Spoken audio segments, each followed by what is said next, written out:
Okay, so there's a couple of things that I want us to get down when it comes to talking about inequality. One of which is this difference between absolute and relative poverty. And the other is, what does it mean to say, in particular, this idea, the other is this idea of social stratification, which is the idea that inequality is growing, and what does that mean? So,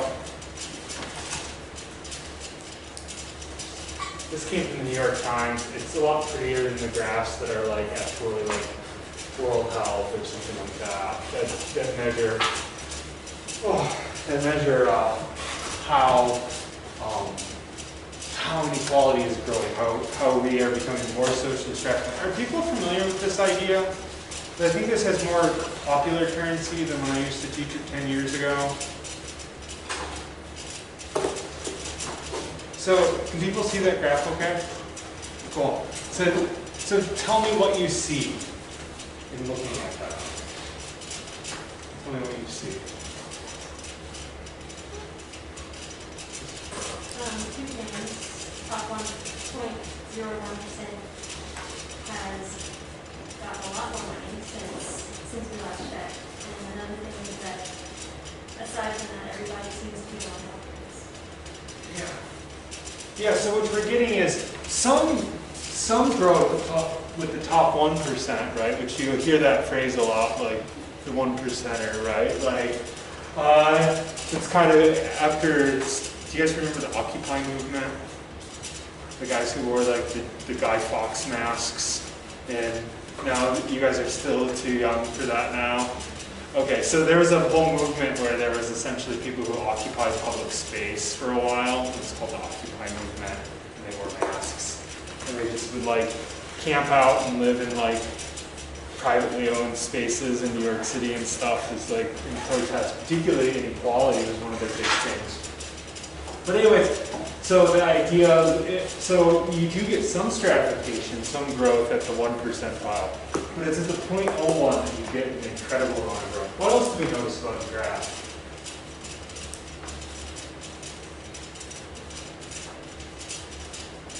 What's happening to everybody? What's that? It's all slightly growing. Yes, so when we talk about wealth, this isn't money, this is wealth, right? Well, if we're talking about, at least for Americans, we see slight gains in wealth, right, amongst all of the population, but inequality grows, right? Does that make sense? So everybody is a little bit wealthier than they used to be. So this kind of goes against both major narratives you're going to hear politically, right? One is that we're sort of all progressing like equally and well, which isn't really all that true, right? The other is that everybody is in decline except, which also isn't true, right? So what we do is we see slight gains in wealth amongst most people, but great gains in wealth amongst this very small subset of the population. Make sense? Okay, so why should we be concerned or interested in that? What do you think? What are some of the dangers of that? What do you think?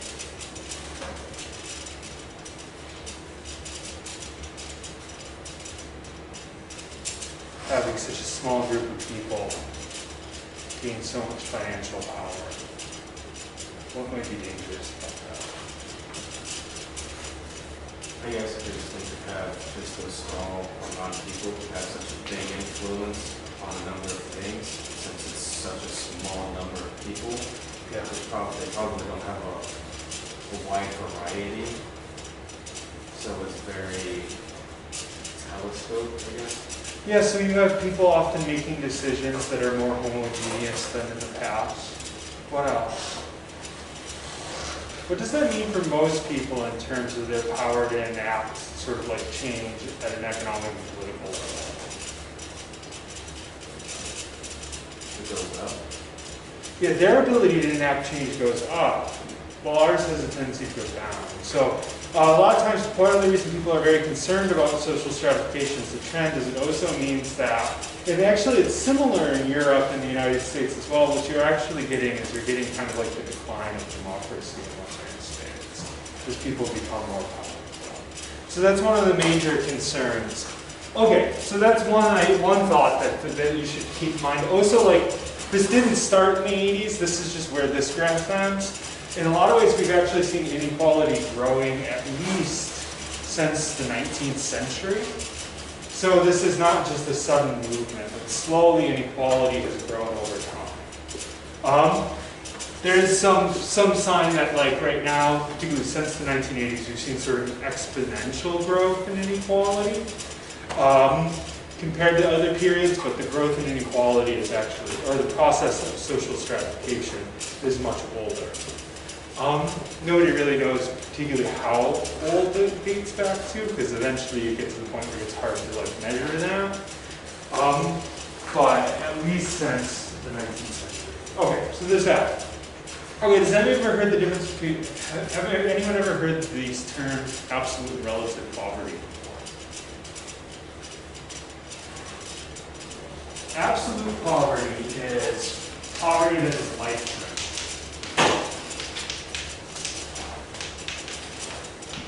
As in, you have become so poor that it could possibly kill you. Relative poverty is when you're poor in comparison to other people. It's relative, right? So what would be examples of people who live in absolute poverty? We have some in the United States, but would be a group that are so poor that their poverty might. Homeless, yeah, the homeless is probably the best example we have in the United States of that. They suffer from absolute poverty. Most homeless people will die as a result of their poverty, right? Okay, so which do you think is most common in the U.S.? Relative is most common in the United States. So when we talk about the poverty line or poverty, we're talking about relative poverty. People who are poor in comparison to other people. What about worldwide? Globally.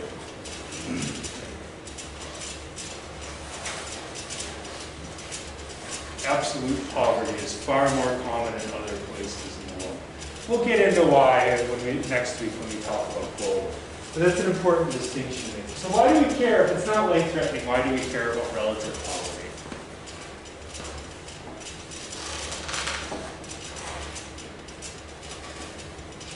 Yeah. Well, probably talking about the cost.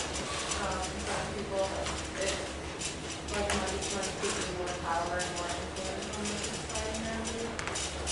Yeah, so people who are impoverished often lack influence, lack power, lack a voice, right? It's negative for people's identities, right? And it's often harder for people to get resources. It still has, like, even though it won't kill them in an immediate sense, it is detrimental to people's health. Like, the ability to buy, like, nutritious food is something that's been written about a lot, right, in the United States. So yeah,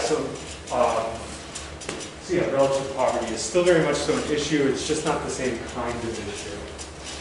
Okay, all that kind of clear? Cool. This is just some, like, setup stuff that you wouldn't have gotten otherwise. I'm going to talk on Friday probably more about, like, changes in class structure and, like, what's happening now versus what has happened in the past, right? And how we can see different social class rather than as something that's constant, something that actually changes quite a bit across time.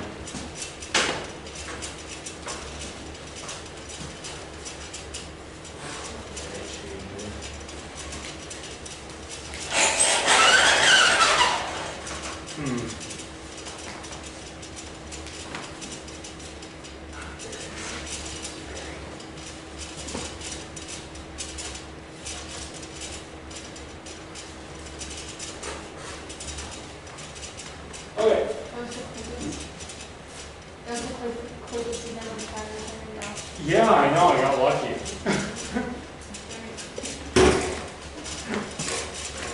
I'm sure it's an anomaly and it'll take me like 10 minutes next time. Okay, let's get back to talking about the restorative justice article. Where did we leave off? Tell me where we left off. We were talking a little bit about the pros of the restorative justice and of how like it establishes a connection between the person who did the wrong and the person who was wronged, and how it builds community. And we're kind of about to talk about the cons about it, and then jump into the pros and cons about our justice system. Yeah. So that's where we were at. We were at this sort of transition where we were about to talk about our author's critique of restorative justice. What was restorative justice?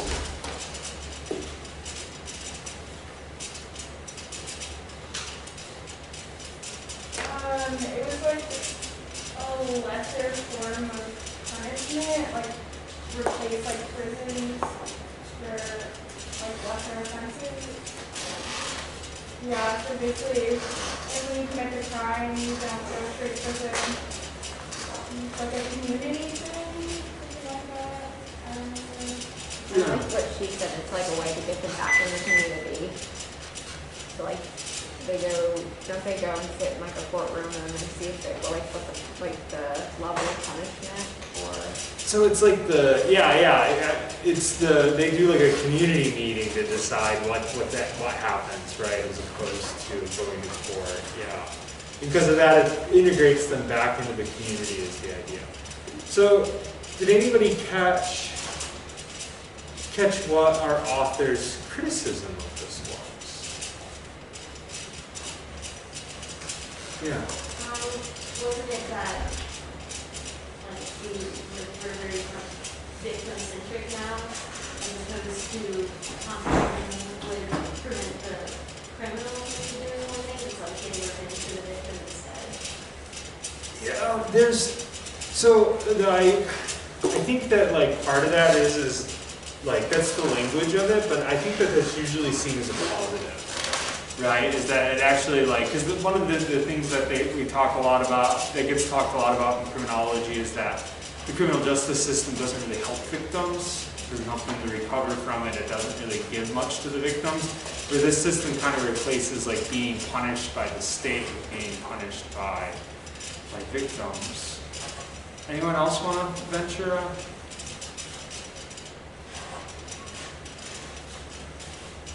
So the critique that our author's providing is built upon the interrelationship between restorative justice and a larger movement referred to as neoliberalism.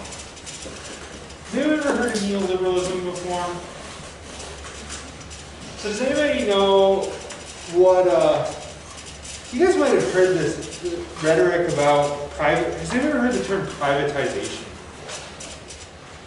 People have heard this. And these words get thrown around quite a bit in the article. So anybody want to offer a definition of privatization? What privatization is?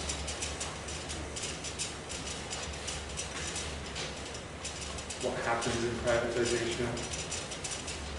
Before something's private, what is it? Public. When we talk about something being publicly run, what does that mean?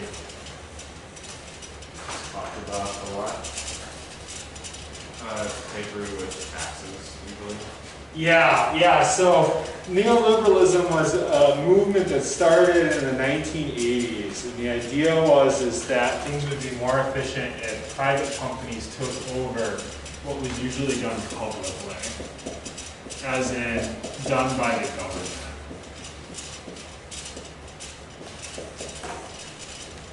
So since the 1980s, what we've seen is slow sort of, and this will tie in with our other article actually, a slow sort of scale down of government services.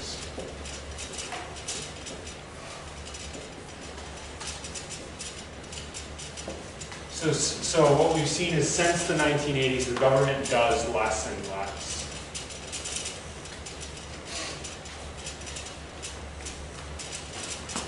So,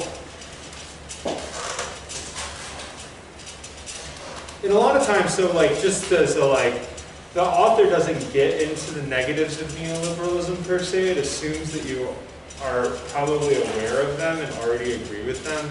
I'd say actually a good chunk of most of the stuff written on neoliberalism, if you see that word popping up in academic literature, it's usually critical.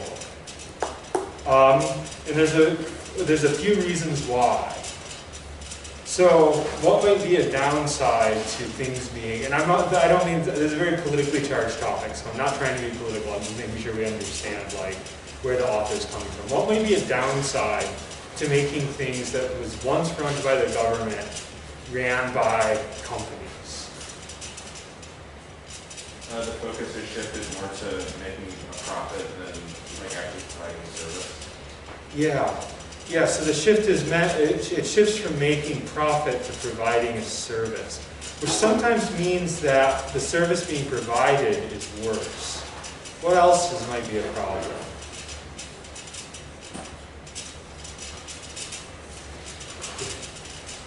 Less accountability for the companies. Level of accountability. Yeah, there's less accountability being placed on that, especially when we tie it with another part of neoliberalism, which is something called deregulation. That slowly, government's ability to regulate companies is also being scaled back. So that means that what at one time would have had a lot of oversight, like quite literally the government has oversight over the government, has often become no one having oversight over the actions. So a good example of deregulation and how this would work is anybody familiar with things that have happened in recent years in the EPA, the Environmental Protection Agency? It used to be that the Environmental Protection Agency was pretty strong at regulating what companies did, and particularly could bring lawsuits if they broke the law. Now, under current law, the EPA can only, basically can only sue a company for breaking the law if the damages it did outweighed the profits it made.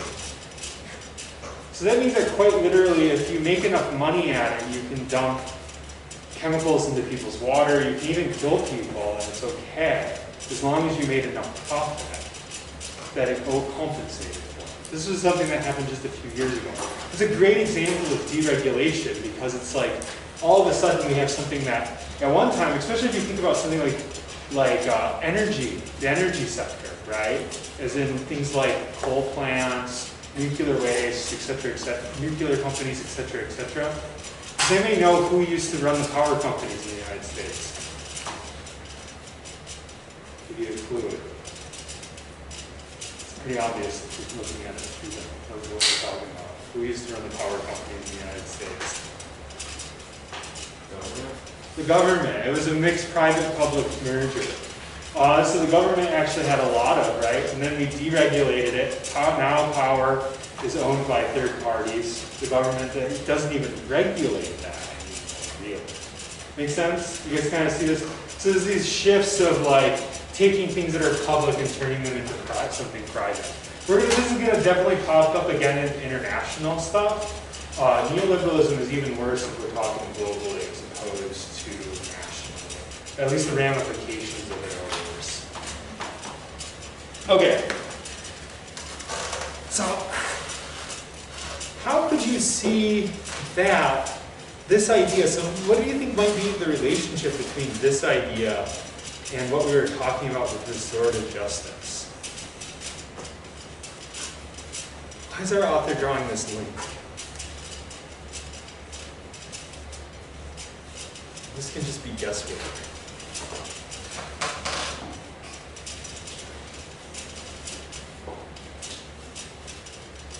I guess because the restorative justice program would be a it's between the offender and the offended.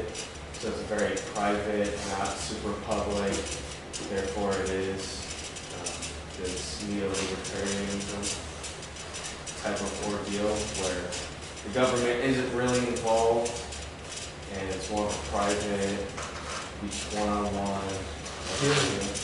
Yeah, so that is one of the examples that the author gives. He talks about it as it even like, when you actually get into the workings of restorative justice, often it uses the language of like a contract, right? Which in a lot of ways takes this thing that used to be a public service and then sort of turns it into this weird business language. Do you have something else you wanted to add? I think just back to like the deregulation and a lot of accountability of the private sectors running prisons to meet their own standards as opposed to the national standard. Yeah. So you get restorative justice involves a deregulation in and of itself, and there's actually often private companies host these sort of community meetings for profit, right? So you have something that once was the courtroom, it was the court ran by the government. Now is sort of like whether or not justice is really done well is dependent upon the goodwill of companies that are not being regulated. So that's the other end of the argument. This has to do with something I already threw the word around, sometimes called hybridization. Sometimes these are called public-private mergers.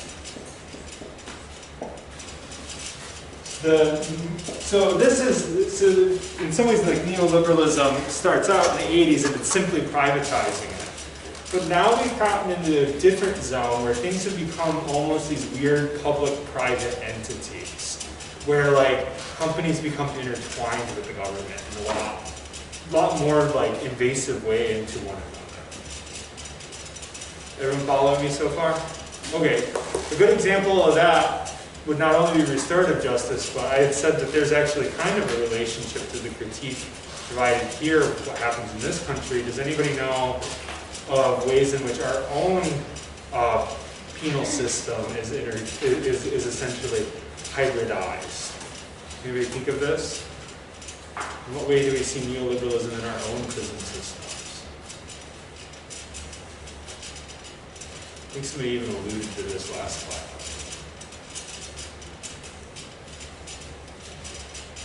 How have prisons changed?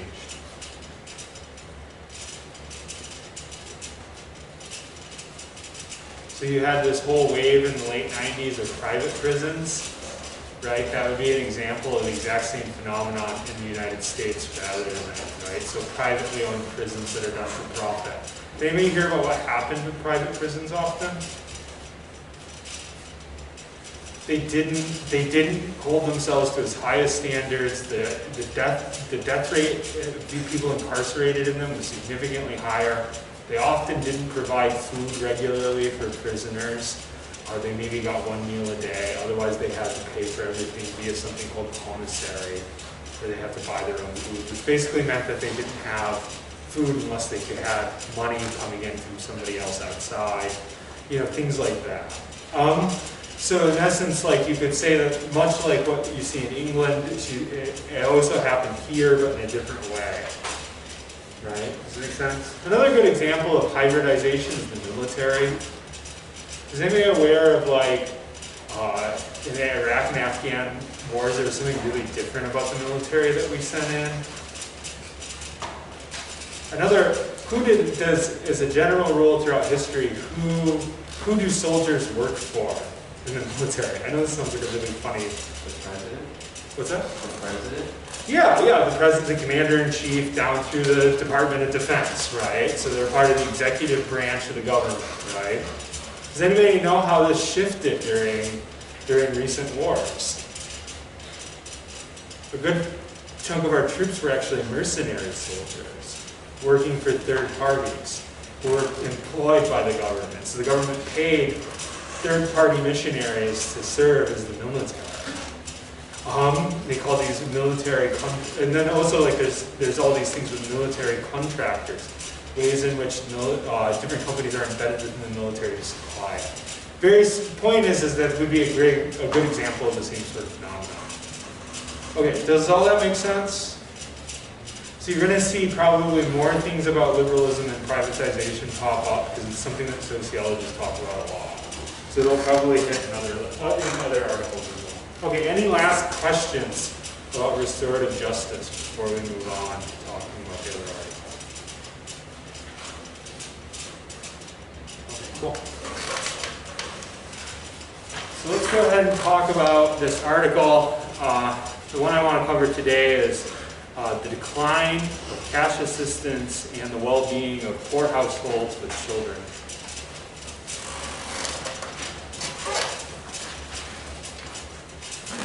Okay.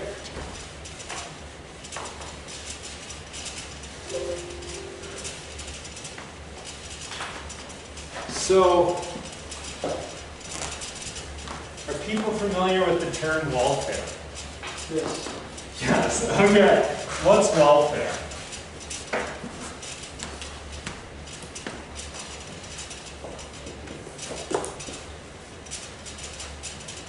Yeah. Like the government aiding those who need it, who like can't afford basic needs. Yeah, so welfare is anything that supplies a population with a need.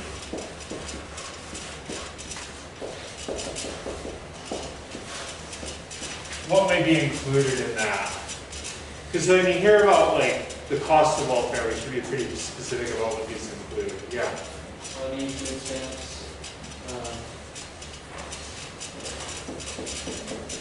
Yeah, it's no longer called food stamps. Did anybody catch what it is? So, food stamps was called, after it was food stamps, it was, and this is just getting the terminology of the article down, right? After it was food stamps, it was called WIC, and then it was called SNAP. And now it's called SNAP usually. SNAP benefits are. Does anybody know what these things are? They're what? What can you use them for? Like vouchers to buy food from grocery stores. Yeah, you can get food. That's all you can get with them. So yeah, food. Okay. Does anybody know who receives food stamps primarily? SNAP or WIC?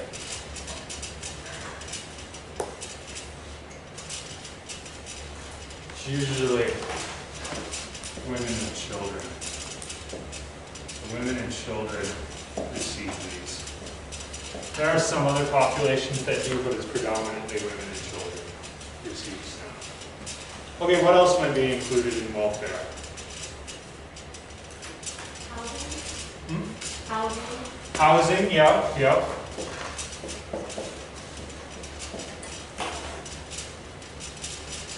What else? Medical care? Yeah, Medicare and Medicaid.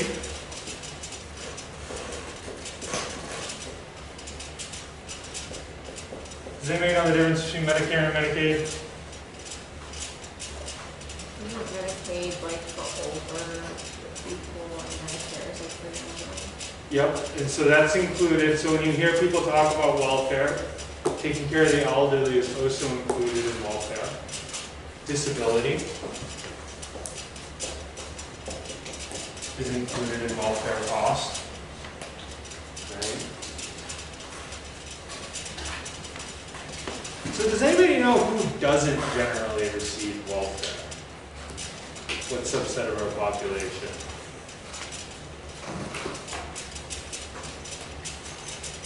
Impoverished males generally don't receive any government aid. If they do, it's pretty minimal. So really, when we're talking about the United States, we help the elderly, the homeless, and children. We don't really do much to help other people. Okay, so there's that. Which, I also want to bring that up because what's kind of the weirdness in talking about deserving and undeserving for that? Who is deserving and undeserving? Who's being delineated?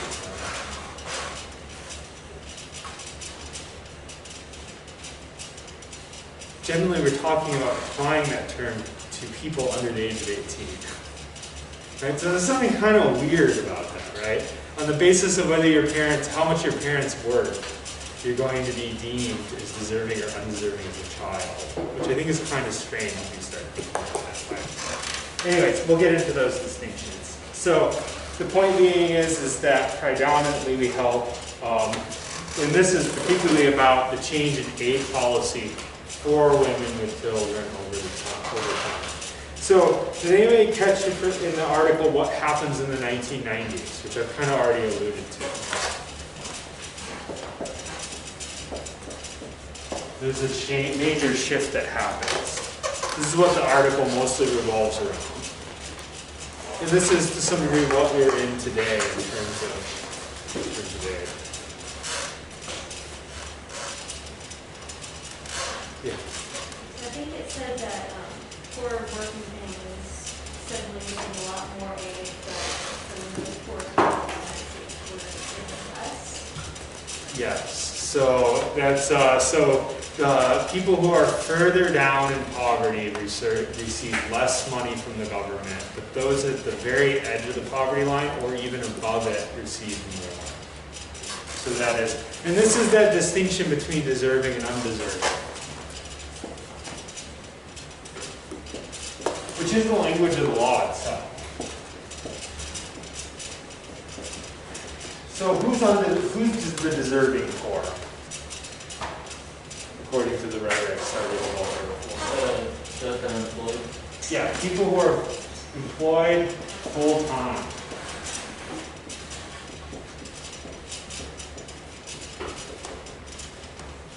And what kind of benefits do the deserving poor generally get? Anybody catch this? This is like steady money with no restrictions. Yeah. They receive cash.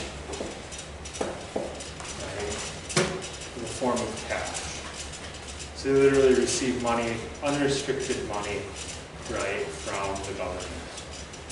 Okay, who's the undeserving poor? By the language of welfare. Unemployed. Who else?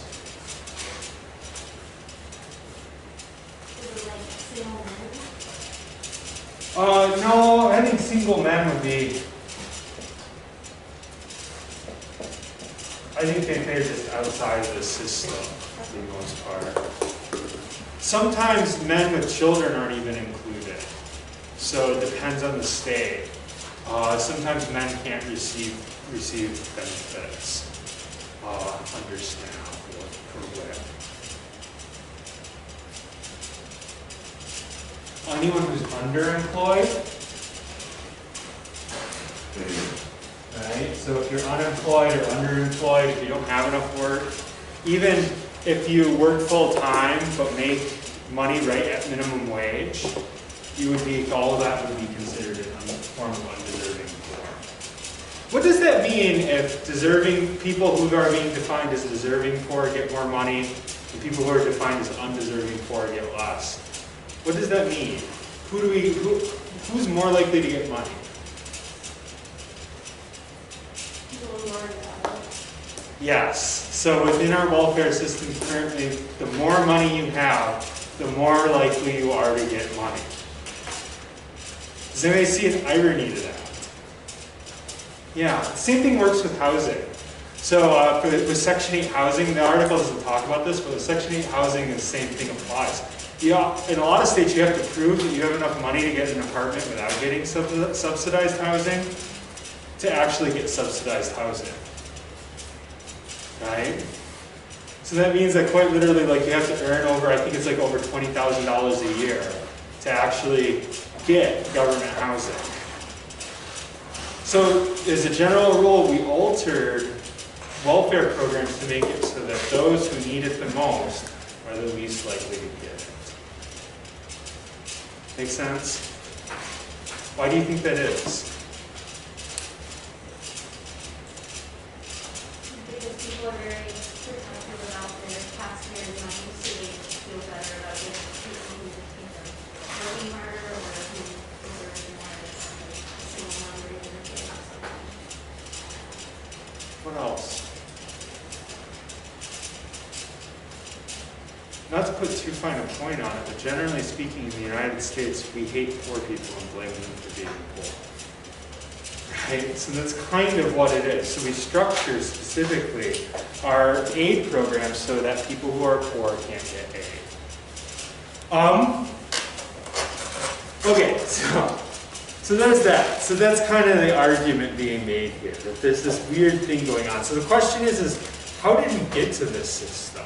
And to some degree our author starts picking up on that on page 1002. So, and that, did anybody remember this history? Like, I think this is a nice little kind of quick, but still pretty detailed history of how our treatment towards women with children changed in the United States over time.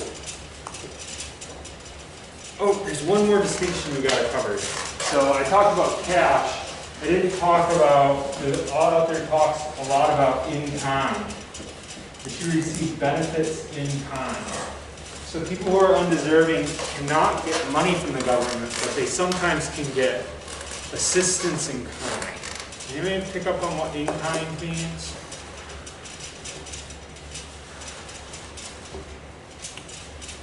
The terminology of the welfare system. Benefits in kind. If you're not getting cash, what are you getting? Yeah, and that's when it talks about it, it's basically in kind as food stamps. What's the downside to only giving food to people who are poor?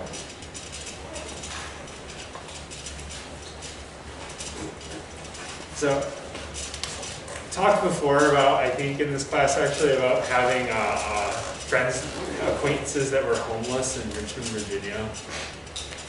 I didn't talk about this. Okay, I got to know a good chunk of Richmond's, or not a good chunk, I got to know a good chunk of the homeless people in the neighborhood I lived in Richmond, Virginia, which was super fascinating as a sociologist. And I learned a lot from them. But anyways, you know, you'd help them out here or there. If it was winter, I'd put people up in a hotel sometimes if I could afford it, which as a graduate student is a big if, right? Like if we had a sudden storm or something. But they always wanted to pay me back, and what they always brought was food. Because what's the one thing people give, or the two things people generally give to homeless people? Food and clothing. What do you think they don't need? Food and clothing, because they already have too much of it. So like basically what they would end up doing is they would end up just sort of like coming up with like, they'd have like, somebody gave them a turkey. And they'd be like, here's a turkey. You know, like, so they're always bringing stuff to my apartment because they had so much food. They just didn't have anything else they needed. You know, so like, and that's actually, if you think about it, like, this is all very prescriptive about assuming what people need, that often like, we give people the things that they don't when we think we know what they need. And in general rule, it's sort of the advantage of when you receive aid in cash is it gives you a certain flexibility. You can pay for things that are incidentals that you would never be able to predict. And if you haven't noticed, like you have to pay for everything in this world, right? So like, you know, you can't get a driver's license without cash. You can't get, you know, anything without cash usually. Or money, you know, I use a credit card, I never carry cash, but like, you know, point being is that often the people at the bottom who would need those sort of things in particular have a very difficult time getting them and maintaining them because of this sort of like being so cash poor, right? So that's kind of part of the irony. So there's a further tension between whether people receive benefits in kind or whether they receive it as literal money. Okay, getting back to the history. The reason why I brought this up. Okay, so what does, and this is, if you look at the second full paragraph beneath the word, the section heading, background and literature review. Does anybody see where I'm at? What, so in the, what's the first kind of, what's the original policy towards widows, women and children? What do they receive? Bread or coal.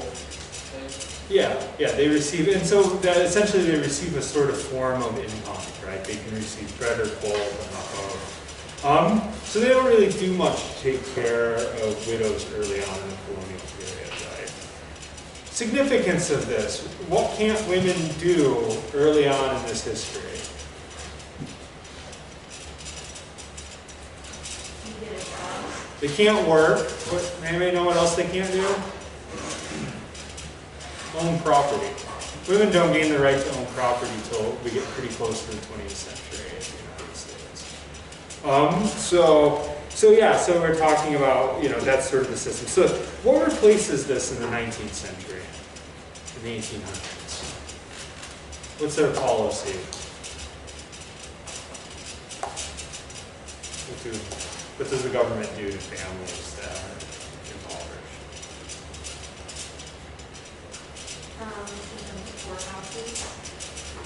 Yeah, which involves, what does it involve doing to the mothers and the children they bought? They separate them out. So they don't keep families together in the 19th century. They instead take mothers, put mothers into the poorhouse, take children, and where do they place children? Orphanages and foster homes. And we hear a lot about the orphanage system. This is the era that most of that idea comes from. So they literally just took families, separated them out, and sent them to places, right? So, and they did that really until we start getting close to the 20th century as their main policy. And what replaces that? What replaces that?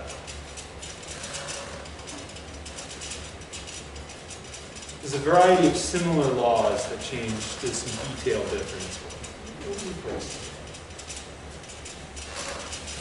Don't know very many orphans in these rules.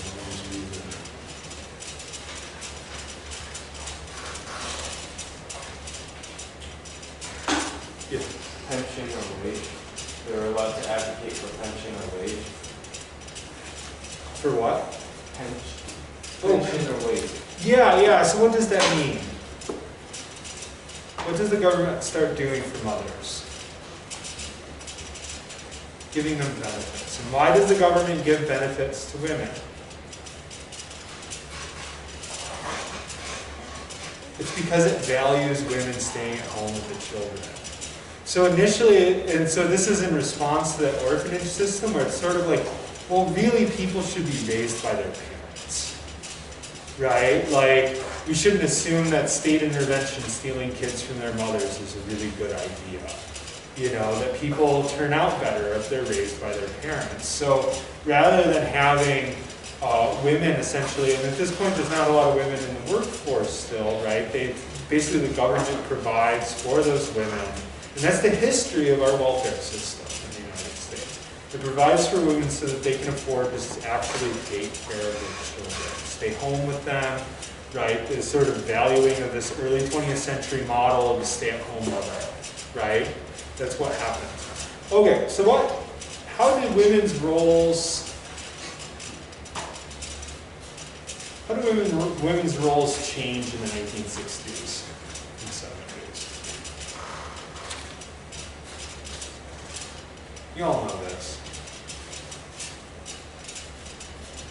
Women began to work more in office jobs, full-time positions. Yeah, women sort of enter the workforce in the 60s and 70s. And that's what restructures the attitude towards women staying at home. So there's sort of this weird irony for poor women, that women being middle class and upper middle class women being included in the economy actually forced a lot of judgment upon poorer women, who were in some ways no longer allowed to stay home with their children anymore, but were expected, in this case, to work full-time without child care, right, to receive government aid for their children, right? So this is essentially, so in a lot of ways, like, what really happens is sort of like, and our author's trying to make the claim that really what happened in some ways is this sort of devaluation of the work of poor women to take care of their children. And that's actually like what restructured things in the 1990s. Does anybody know the outcome of this restructuring? They may catch this. This is the whole section. The measure that they use is like the rate of homeless children. Homeless people under the age of 15.